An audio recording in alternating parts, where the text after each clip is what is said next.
What was supposed to be a standard budget hearing turned into one of the most brutal public takedowns Washington has seen in years. Secretary Pete Hegseth walked in expecting routine questions about defense spending but instead faced a relentless grilling that exposed cracks in his leadership, his credibility, and even his commitment to the Constitution.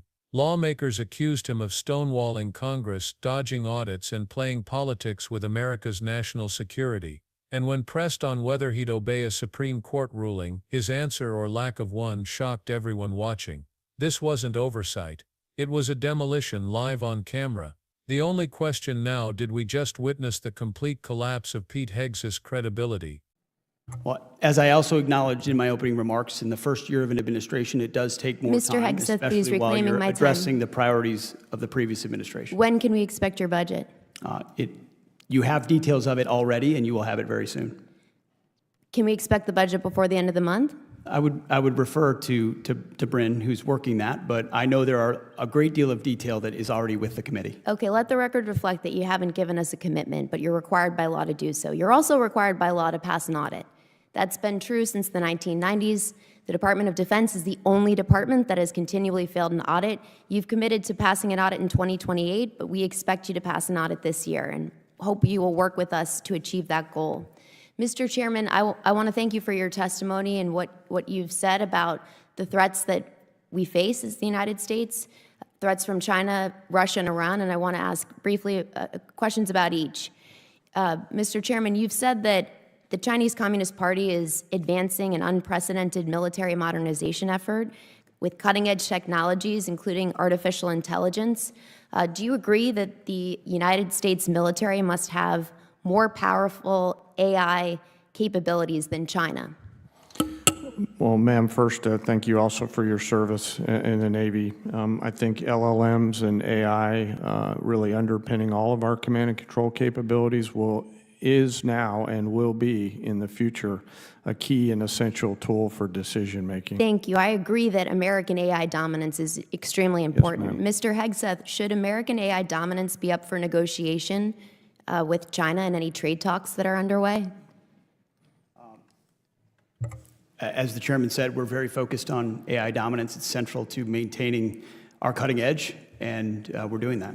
Good. Well, I hope, will you commit to telling the president not to sacrifice American AI dominance in any of his negotiations with the Chinese?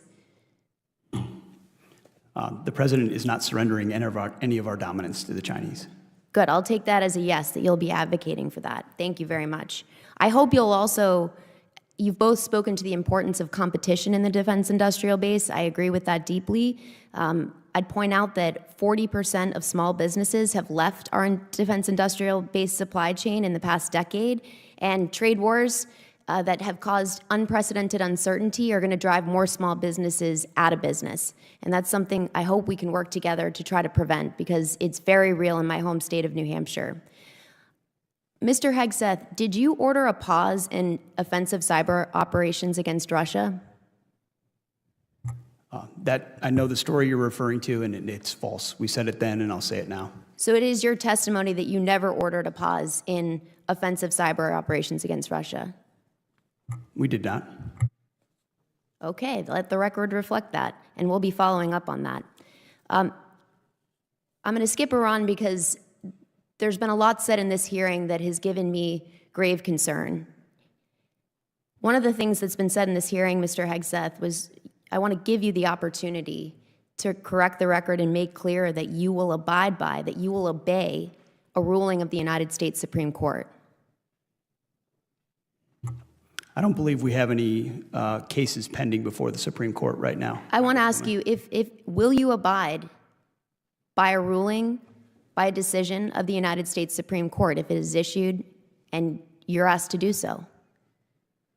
What I've said, and I'll repeat, is that district courts should not set the foreign policy of the United States of America. Mr. Hegseth, this is a fundamental principle of the United States Constitution. Gentlelady's time's expired. Chair, I recognize the gentleman. From the moment the questioning began, lawmakers wasted no time tearing into the most basic issue of accountability: where was the budget? By law, the Pentagon is required to submit its spending plan to Congress no later than the first Monday in February. That deadline isn't a suggestion. It's the law. Yet here they were in June, 4 months late, with nothing official in hand. When pressed for a date, Hegseth dodged, claiming the administration was still untangling priorities from the previous White House. He repeated vague promises, said very soon more than once, but refused to give a commitment. The tension in the room was immediate. For members of Congress, failing to deliver a budget isn't just inconvenient, it undermines their ability to do the one thing the Constitution explicitly grants them, the power of the purse. Hegseth's refusal to give a straight answer looked less like a delay and more like contempt for oversight. But the grilling didn't stop there. Once the missing budget was on record, lawmakers shifted to the Pentagon's audit failures, a wound that's been festering for decades. Since the 1990s, every federal department has been required to pass an audit. The Department of Defense is the only agency that has failed year after year. Trillions in taxpayer dollars have flowed through the system, yet officials can't fully account for where the money goes. When asked if he could guarantee an audit this year, Hegseth fell back on a distant promise, 2028. That's 4 more years of failed accountability. The lawmakers weren't buying it. They demanded to know why the Pentagon should be trusted with billions more in taxpayer funds when it can't even pass the same test every other department meets. The evasions made Hegseth look less like a reformer and more like someone presiding over a financial black hole. If the budget and audits weren't already bad enough, the hearing then veered into a constitutional showdown that left viewers stunned. Representative Goodlander, a Navy veteran herself, asked the question every American should find straightforward: would the Secretary of Defense obey a ruling from the United States Supreme Court? It should have been a simple yes. Instead, Hegseth launched into a dodge, saying district courts shouldn't dictate foreign policy, and refusing to give a direct answer. The evasion rang like an alarm bell. To the lawmakers in the room, it wasn't just incompetence, it suggested an open disregard for the very foundation of American government. Imagine the implications: the head of defense, uncertain or unwilling to say he would follow the nation's highest court. For viewers at home, that moment turned a bad hearing into something much darker. But lawmakers weren't finished. The spotlight turned to one of the most pressing arenas of modern warfare: artificial intelligence. China, they reminded Hegseth, is pouring massive resources into military AI, racing to outpace the United States. Congress wanted a firm guarantee: would American AI dominance ever be put on the table in negotiations with Beijing? Once again, Hegseth's answers fell short. He mumbled reassurances about staying ahead but never committed to a hard line. Lawmakers wanted certainty. Hegseth offered platitudes. For a country where technological dominance can determine the outcome of wars, his reluctance struck many as either weakness or negligence. If there was one issue on which both parties could agree, it was that surrendering AI leadership would be disastrous. Yet here was the secretary, unwilling to make an ironclad promise, and then came Russia. Reports had circulated that Hegseth ordered a pause in offensive cyber operations targeting Moscow. In an age when cyber warfare is as critical as missiles or tanks, that allegation was explosive. Confronted directly, Hegseth denied it. He called the story false, claimed it was misinformation, and insisted operations never stopped. But the exchange didn't inspire. His denials were flat, his answers vague, and lawmakers made clear they would be following up. If true, it would suggest he deliberately softened America's cyber posture against one of its greatest adversaries. If false, his inability to shut down the controversy only deepened suspicions that something was being hidden. Either way, the damage was done.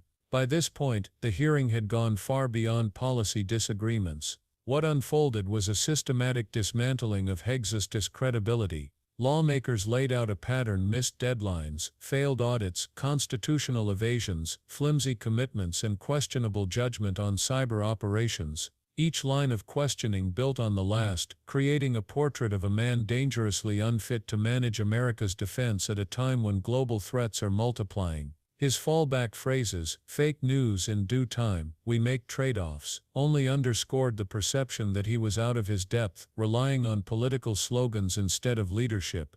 The longer it went on, the clearer the picture became. This wasn't just about a budget. It wasn't even just about AI or Russia. It was about whether the nation's top defense official was qualified to uphold the Constitution, steward trillions responsibly, and defend the United States against its most dangerous adversaries. By the end, lawmakers weren't merely frustrated, they were alarmed. What was meant to be a budget hearing had spiraled into a televised demolition of a man portrayed as a partisan mouthpiece masquerading as a leader, and it ended the way all political meltdowns do, not with resolution but with questions that will linger far longer than the testimony itself. Was Pete Hegseth simply overwhelmed, unprepared for the weight of his office? Or was he deliberately protecting political allies at the expense of national security? Did his evasions reflect incompetence or contempt? For millions watching, those questions now hang over his career like a shadow. The meltdown wasn't just about this hearing, it was about trust, credibility, and the kind of leadership Americans demand at the highest levels of power. So what do you think? Was this the moment Pete Hegseth's credibility finally imploded? Or is it just another chapter in the long saga of Trump loyalists hiding behind slogans while the real work of governance falls apart? Drop your thoughts in the comments below. If you're tired of political figureheads masquerading as leaders, hit that like button, share this video so more people see it, and don't forget to subscribe for more unfiltered breakdowns. Stay sharp, stay bold, and I'll catch you in the next expose.